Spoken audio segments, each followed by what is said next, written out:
Pershing riflemen come from every background. We all have our reasons for coming here in the first place. We all have our reasons for staying.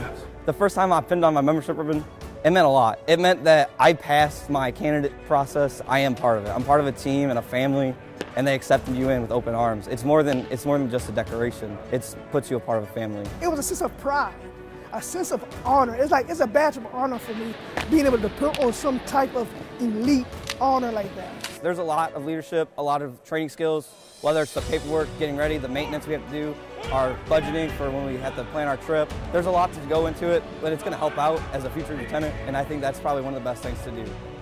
Not everyone in my troop's a cadet, but the majority of us are, and it definitely puts me ahead of my peers in my battalion. I'm pretty addicted to the precision of drill. Waking up sometimes at 6 a.m.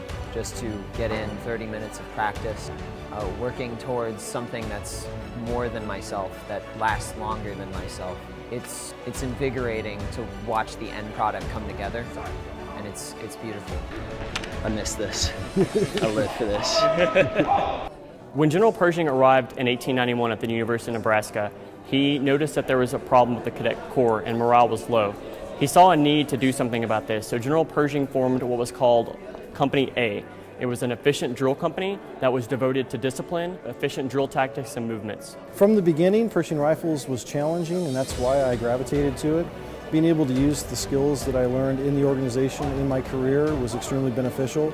It's just been an honor to be able to continue the legacy of General John J. Pershing and what he started with instilling discipline and precision in future military leaders. The Pershing Rifle Group is now bringing in all different services, civilian students, and it is impacting leadership at the national level.